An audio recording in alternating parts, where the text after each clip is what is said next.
Baby biara wo hwe me bia me chia wo de oba ma wani na ho dwumadie yi so. Ene me wo oman Ghana efutu akra me pese me de ma ye mpanifo. We enye se party be mu na me wo na enye se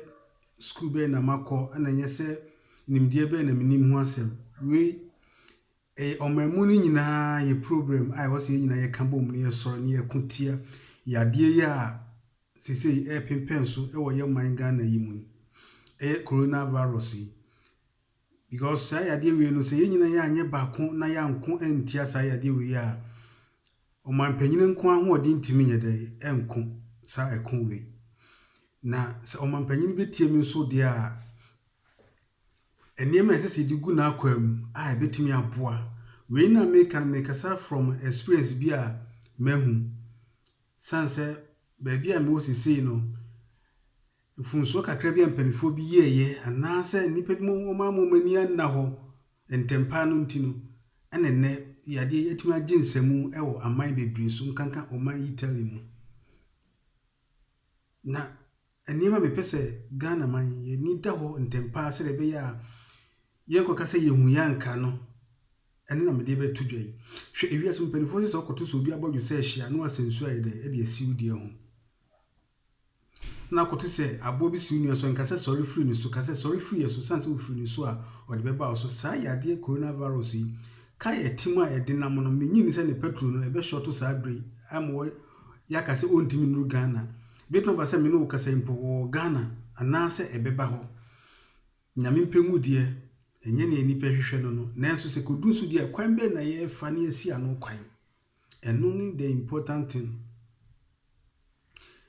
Ade ba ko wo yade we hu ne se yade we etisi wo man mu a ema yenye yadwene se ye solve yade no anase ye penikio untimi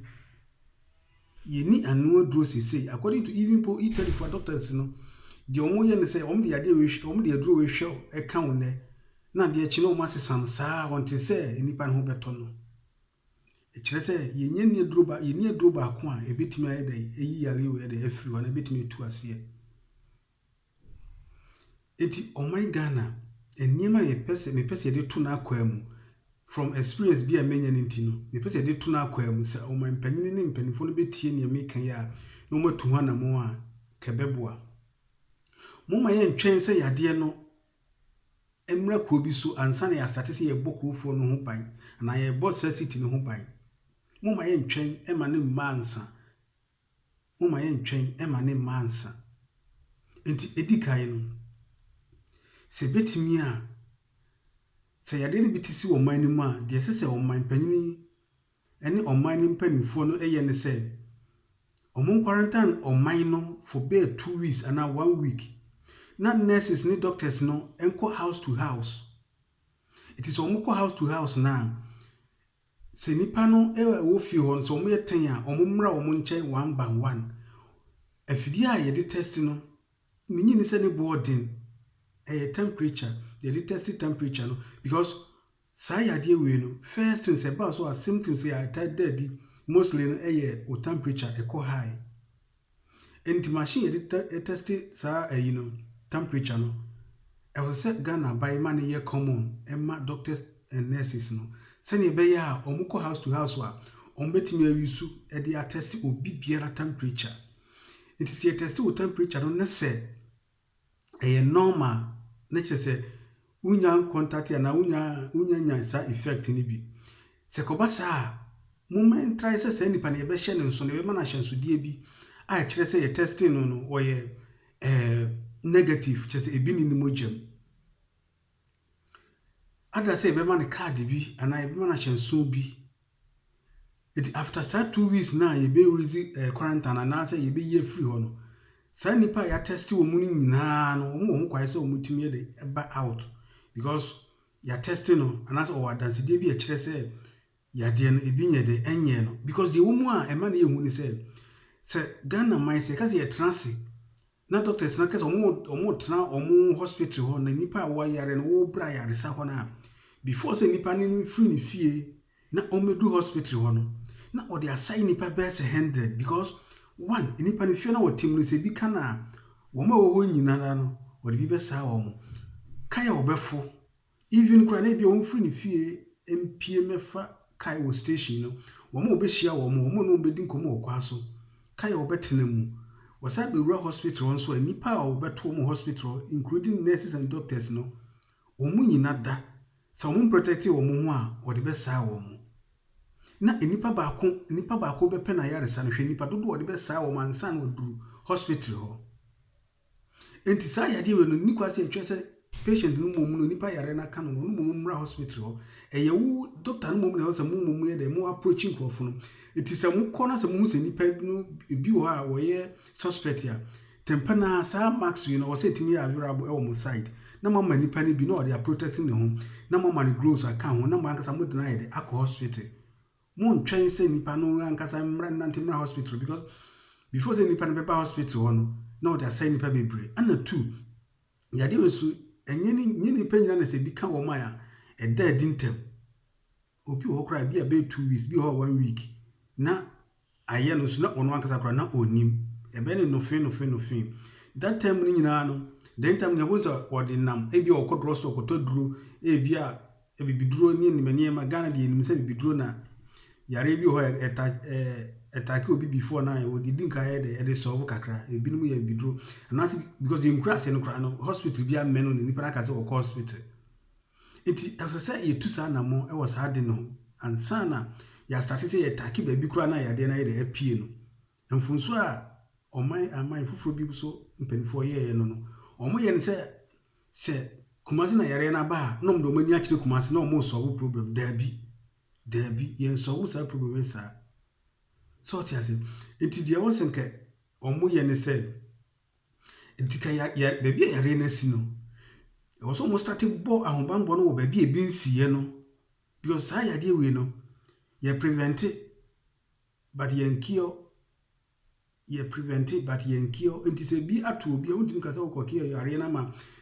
asumdwa ya aba o man mu e was all started se wo prevent wo ma e bi nso ye de ento wo mu no wo mu so dey important because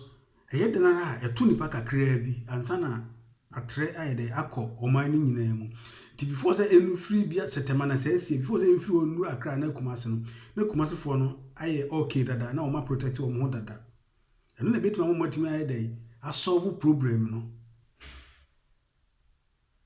isramu yade na ehu pa se wo ba bia me pese me bodin se wo ba bia me wo yi bia se me producer se nipa unua wadamfo wo maame wo papa onu kra no se wo ye victim wo ye threat wo suro no because unim se bi won ho na se bi ni no ene wo pia bonten a wutimi pie mpo a nipa ne nam te se sebi obi a waso afidie hwehwe ne fidie wonam nyina no wotetete se obi ntimi hu se yade no mum na se ni wo ye fidie sum ni no na se ye mum na ye amoa na ye doje fidie sum ni no obi ntimi hu se ewiase aye hu metimi se o man Ghana mpanimfo mumfa ne mantoto na akwa mu tempa mo ma ne nyansa na yade we no se ginsemu a untimi nso ano enya ginsemu wi a obi biara ne obetimi aso ano timisramu Ghana mama mumie ni na ono nyina nka mu de nye baako na yen fight against coronavirus because dangerous abofumpo na ntimi anso na ye bibifo Ghana ambulance ka yesai hospitals yesai doctors and nurses to say ne wo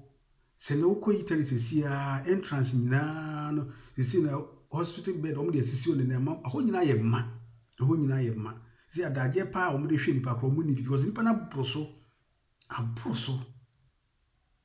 omo mfidi akese mpo ayede sayade mpo no hwenne omabama ayede abu no man Ghana ene korebu uko ba bi so ba bi omoji awo kra na nipa kra nya bed so na obi ko kra wonya bed so na se ne nyame amoa ne se yade we gintrene na se ginsemu o man Ghana man kwamba so me be fa be boy ho bai accident si Ghana kra na hwe mne dodo a ambulance ba ko pe betimi aba hwe mne dodo ebedi ansa na ambulance kra ba fa nipa no ntimu mi entwen se yade no enchi obi ansa ya bo nipa kra no ho bai mumma max we no enoso e wo man Ghana mu abai fa ho jim mane noso na fe the testing temperature no so no e be ya moma no nya available na say even individuals crab etime to be use a na omo to be use emu hunu nya den even the bit say banks filling stations and then radio stations say o say obi atimi nya sa test ni bi e de to no nti visitors ebeba ho and say strangers ebeba inside bia na o say mo make sure say mo testing temperature na hu say woni problem ansana mo entertain and say bia mo interview no adwumayefo nyina so o say abere nyina so mo so mo ba adwuma de bia mo ba adwuma bia no o say ye testing mo ansana mo ayedai mo start adwuma dangerous because yade we enim panin ni makora ene nim se na ye president na so na ye hwan ties o my Ghana ye man ye ni ba bia akọ penfo se wo nsachi enyo de kra na nti so nsayem so ties ye iti yesrem kuntusu hwe ya ni nchia na ekọ o my Ghana ya hoboa enso yakwankọ ya ambulance entimi hwe Kumasi ambulance do say ne wo